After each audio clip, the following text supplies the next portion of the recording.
Ok, donc nous avons vu maintenant comment configurer Maya pour l'animation. On va voir maintenant comment gagner un peu plus en confort de travail en modifiant un peu l'interface. Et on va enfin faire le premier déplacement de ce personnage. Je vais donner plus d'amplitude. C'est-à-dire que je vais avoir envie qu'il avance un peu plus. Donc ce que je vais faire, c'est que je vais sélectionner cette clé en 24 et je vais augmenter la valeur. C'est-à-dire qu'ici, je suis à moins 4,58, mais moi j'ai envie qu'il aille 2 fois plus loin, on va dire. Donc je vais aller à moins 8 environ. Donc là, je vais faire Shift, clic gauche. Et là, vous voyez que quand je fais Shift, clic gauche sur cette clé, j'ai un point d'interrogation avec une flèche qui pointe vers le bas, pour m'indiquer que j'ai verrouillé la direction vers laquelle peut bouger cette clé. Et donc là, elle pourra bouger, vous voyez, que de haut en bas. Donc jamais sur les côtés. Parce que si je vais sur les côtés, regardez ce qui se passe, si je fais pas ce Shift pour verrouiller, ben en fait, il m'a décalé uniquement la clé qui était affectée sur le Translate Z sur une autre frame, sur la frame 25. Et ça, c'est pas bon. Parce que c'est-à-dire que quand je pense pouvoir modifier en fait la clé 25, je ne modifie pas tous les axes. Je ne vais modifier que l'axe, ici vous voyez, Translate Z. C'est le seul qui est rouge là actuellement sur cette frame. Donc faites bien attention d'utiliser le Shift pour verrouiller uniquement sur l'axe vertical la modification de votre courbe. Donc là, comme je l'ai dit, je vais aller jusqu'à moins 8 environ. Voilà, donc je suis à moins 8,55. Je fais Play, et il parcourt plus de distance. Et maintenant, ce qu'on va faire, c'est qu'on va amplifier ça en termes de timing, et moi j'ai envie qu'il le fasse en, on va dire, 2 secondes, ce mouvement. Donc on va aller à la frame 48, et je vais de nouveau faire un Shift avec le clic gauche pour sélectionner la clé, et je vais la déplacer jusqu'à la frame 48. Frame 48 maintenant, j'augmente la valeur, parce que là, on a augmenté le timing, c'est-à-dire qu'on est passé d'un mouvement en 24 frames à un mouvement en 48 frames. On va maintenant augmenter le spacing, c'est-à-dire lui faire parcourir une plus grande distance. Donc là, comme j'étais à moins 8, on peut le faire donc soit en glissant, comme je vous ai montré, avec Shift clic gauche, soit en rentrant directement le paramètre ici. Donc là, je vais mettre moins 16 au lieu de moins 8. Voilà. Et ce que je vais faire maintenant, c'est que je vais pencher notre personnage en avant. Donc là, j'utilise l'outil rotation pour le faire se pencher en avant. Bam. Et là, quand je vais en rotate X, ce que j'observe, c'est qu'il va remonter progressivement. Notre personnage, il va se relever. Pour de nouveau avoir le rotate X à 0. Mais ça, moi, je veux pas. Je veux qu'il reste toujours penché en avant. Donc, ce que je vais faire, c'est que je vais me débrouiller pour garder la même valeur. Donc là, je vais prendre des valeurs. Prenez des valeurs en général entières, c'est plus simple. Donc moins 30, et là, je vais me débrouiller pour que ça soit aussi à moins 30 à la frame 48. Voilà. Et là maintenant, il est penché en avant. Ce qui est important aussi quand on fait de l'animation pour du jeu vidéo, c'est qu'il faut se mettre sous le même angle de vue qu'on aura dans le jeu. Or nous, dans notre jeu, on sera plus sur une vue aérienne comme ça. Donc pour avoir un peu plus de confort et travailler sous plusieurs angles de vue, on va aller cliquer ici sur cette icône pour avoir une double vue. Donc je clique dessus, hop. Et là maintenant vous voyez que j'ai mes deux vues. Je peux avoir une vue en perspective et une vue de face. Le problème, c'est que la vue de face, c'est pas celle qui m'intéresse le plus. Donc je vais me créer une deuxième vue, une deuxième caméra en perspective. Donc je vais aller sur l'icône ici, caméra. Donc celui qui est à côté de l'icône pour verrouiller la caméra, où il y a un cadenas. Je fais clic droit, New Perspective, et je clique gauche dessus. Et là donc vous voyez, il y a Persp 1, la nouvelle caméra, qui apparaît aussi dans l'Outliner. Vous pouvez faire un double clic gauche dessus, et la renommer par exemple Game Cam, qui va simuler en fait la caméra, l'angle de vue de votre jeu. Et vous pouvez cacher en fait vous pouvez choisir en fait le type d'élément que vous voulez voir sous cet angle de vue. Donc par exemple moi sous cet angle de vue, je ne veux pas voir les contrôleurs, je veux voir uniquement la modélisation. Donc je vais aller dans Show et je vais décocher NURBS Curve. Comme ça je n'aurai que mon personnage. Maintenant le problème c'est que là quand je mets Play, mon personnage ne bouge que sur une seule des caméras. Donc pour remédier à ça, on va aller dans Préférences ici, donc à côté de votre auto keyframe. Et là dans Préférences, on va aller dans Time Slider. Et là on a Update View. Et nous on veut que ça soit sur All. Comme ça quand on met Play, l'animation se joue dans toutes les fenêtres. Voilà. Et ce que je vais faire maintenant, c'est rajouter des micro-mouvements pour donner un peu plus de vie au personnage. Donc ce qui va se passer, c'est qu'à la frame par exemple 24, il va être un peu plus penché en avant. Ce qui fait que ça va faire des allers-retours.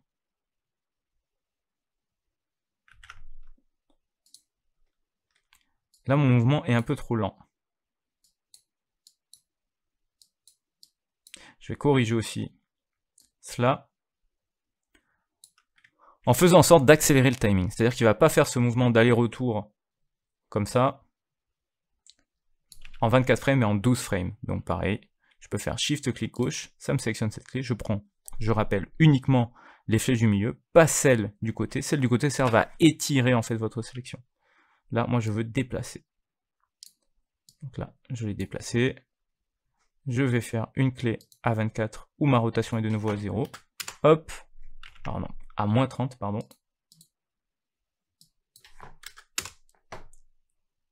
Là, 24 frames plus tard, donc 12 frames plus tard, pardon, à 36, on redescend à moins 33. Paf. Là, pareil, je fais quelque chose d'entier, moins 33. Et on va voir ce que ça donne. On ressent pas trop le mouvement. Je vais l'amplifier. Donc je vais sélectionner les deux clés et les rendre un peu plus négatives. Donc toujours Shift, clic gauche ou vous pouvez aussi utiliser le bouton de la molette. Hop, pour amplifier ça. Et là, vous voyez qu'il y a un souci de tangente. C'est-à-dire que là, mes tangentes sont droites, mais ici, la tangente est bougée. Parce qu'en fait, il y a une première clé qui a été créée ici. Donc je vais ajuster cette tangente-là. Voilà.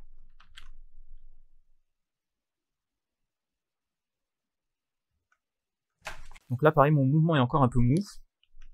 Je vais de nouveau accélérer tout ça au niveau de la rotation. Donc on va plutôt le faire, hop.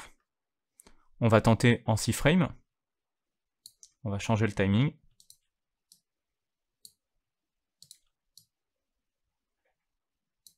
Tac.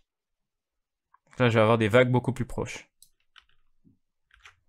Mais si je teste déjà, là je vois que là c'est comme s'il faisait des coups de tête, donc on va calmer ça. Paf.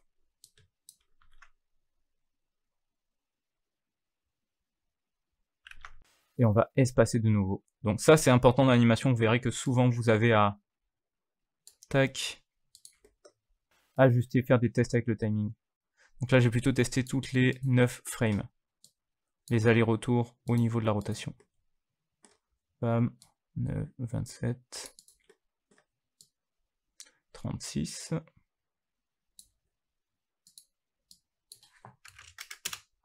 paf. 7 frames plus 9 frames plus tard, 45.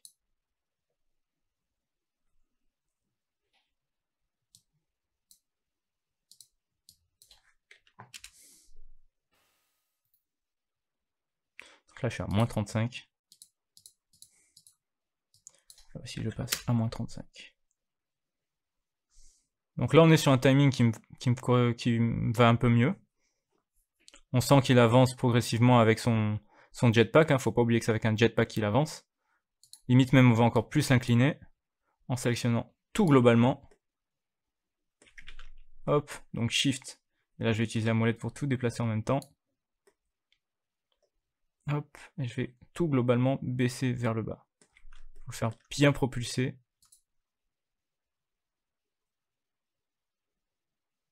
Par le jetpack. Après bien sûr il va falloir corriger l'orientation de la tête parce que lui il va pas regarder le sol, il va regarder quand même là où il va. Donc je fais un S sur le contrôleur de la tête pour créer une clé et là je redresse la tête. Voilà. Comme ça, il reste droit. Maintenant qu'on a ça, comme je vous ai dit, l'animation va être sur place. Donc je vais enlever sur mon Graph Editor l'évolution de la courbe sur le Translate Z. Comme ça, il ne va plus avancer. Il restera sur place. Donc j'ai fait un supr sur la clé et voilà. Et là il reste sur place. Le timing qui fonctionne bien, donc il est en 45 frames pour les allers-retours.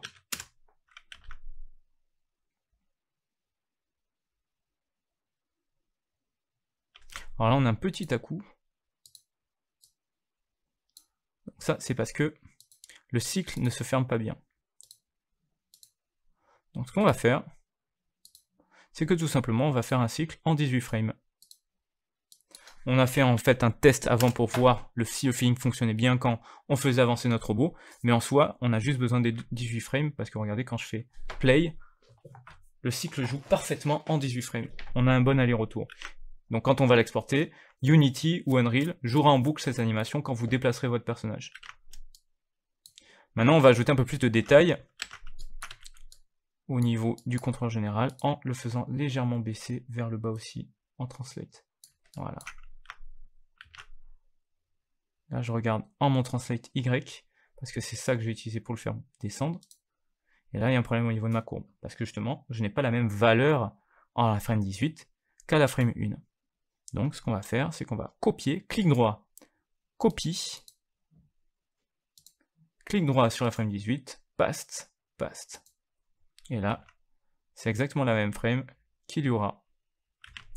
On va ajouter un tout petit peu de mouvement au niveau des bras. Donc je sélectionne mes deux contrôleurs de bras. Je vais faire une clé S à la frame 1. Elle est censée être identique à la frame 18 pour que ça boucle. Et je vais aller à la frame 9, passer en mode rotation. Et là, descendre les bras un à un. Hop. Légèrement, il n'y a pas besoin de faire un gros mouvement, mais c'est pour éviter que ça soit trop linéaire. Voilà. Et là, maintenant, ce que je vais faire, c'est que je vais ajouter un peu de retard au niveau des bras, parce que là, tout est synchronisé. Donc mes bras vont être un peu en retard par rapport au mouvement global du corps. Donc pour ça, on va décaler par exemple de 3 frames. Donc au lieu que ça soit la clé 9, donc je répète, hein, pour ça vous faites Shift, clic gauche, on sélectionne les flèches du centre, hop, on relâche, on clique à gauche, ou ailleurs en tout cas pour désélectionner. Et vous voyez que là, j'ai mon retard. C'est-à-dire que les bras se baissent un peu plus tard, finissent en fait de se baisser un peu plus tard, alors que le torse commence déjà à remonter. Mais il faut bien le boucler. Si je regarde mes rotations du bras, vous voyez qu'ici, en rotate Y, on a une valeur qui monte ici, qui redescend, mais on n'a pas un bon cycle. Il faudrait vraiment que ça fasse un S. Parfait. Pour bien boucler. Donc on va aussi copier ce qui se passe ici. Hop. Même chose là. Copier, coller.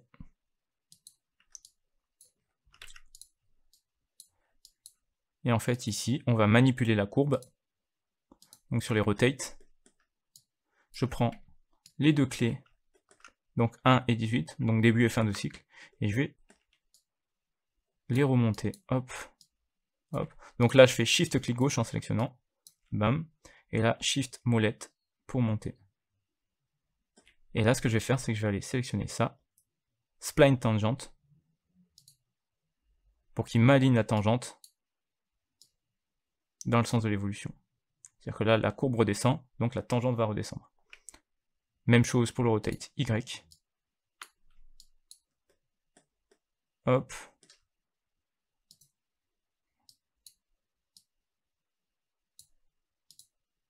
Et pour le rotate Z. X, pardon. Et pour le rotate X. Car là, on a fait une manipulation qui sollicite tous les axes de rotation en même temps. Même chose pour ce bras.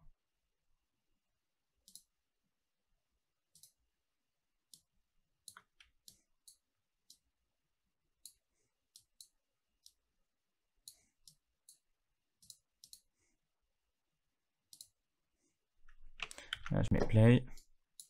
Et vous voyez, là, j'ai mon retard. Le bras est désynchronisé par rapport au corps. Donc avoir ce retard permet de donner beaucoup plus de souplesse à votre animation. Et on pourrait même aller plus loin et rajouter aussi un retard sur la tête, mais on le verra dans les autres animations que l'on va faire justement. Ça permet d'avoir un côté moins raide. Si par exemple de nouveau j'enlève les clés, je désactive on va dire les clés sur les bras, alors attention toujours à bien avoir décoché ces 3 symboles pour n'avoir que le symbole des courbes d'activer pour pouvoir sélectionner uniquement vos contrôleurs. Donc là, je sélectionne les bras et je vais désactiver les clés pour laisser. Donc c'est-à-dire que je vais aller ici, je vais sélectionner les paramètres ici et je vais faire clic droit, Mute Selected. Là vous voyez, de nouveau en fait mes bras ne bougent plus et ils sont très raides.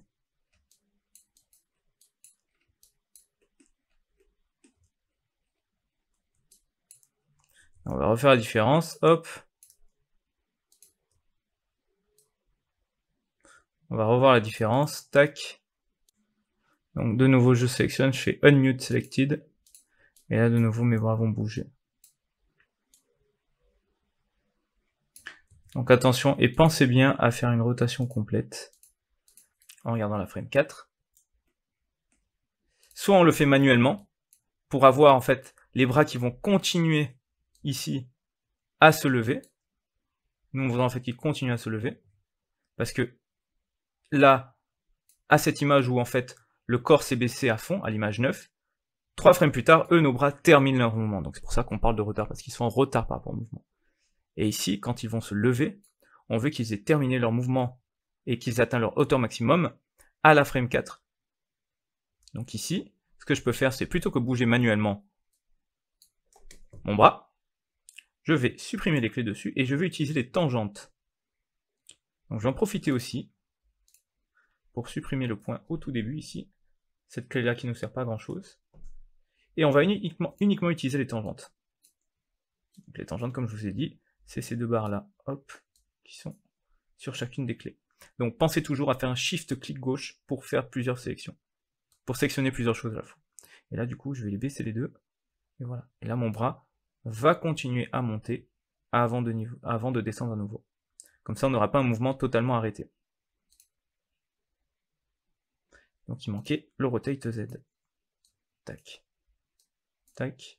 Je sélectionne bien l'extrémité de ma tangente. Donc pensez à bien sélectionner les 2 extrémités à chaque fois. Donc je remonte, je sélectionne d'abord les 2 clés, et ensuite, toujours avec Shift clic gauche, je sélectionne l'extrémité de la tangente que je veux bouger. Et là maintenant, pour plus de facilité, je vais faire un clic molette pour les bouger. Voilà. Et là maintenant, j'ai mon retard. Donc ce principe que l'on vient de voir avec le retard, on va l'appliquer sur les autres animations. Donc là, on a notre animation de course. Donc ce qu'on va faire, c'est qu'on va faire Save As. On va choisir un dossier. Donc là, par exemple, moi j'ai mon dossier GameHub. Je vais mettre Anime Robot. Et dedans, je vais avoir Robot Run.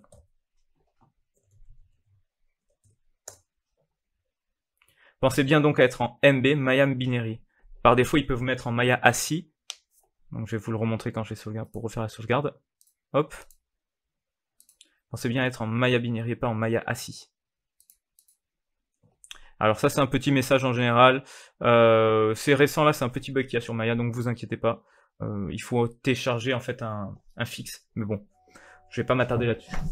Dans tous les cas, ça ne gêne en aucun cas au bon fonctionnement de votre fichier. Donc voilà pour ce deuxième chapitre. Nous avons vu comment configurer l'interface pour gagner en confort de travail et comment gérer les clés, c'est-à-dire le timing et le spacing sur notre animation à travers la timeline et le graph editor. À la prochaine vidéo, nous allons donc nous attaquer au saut du personnage.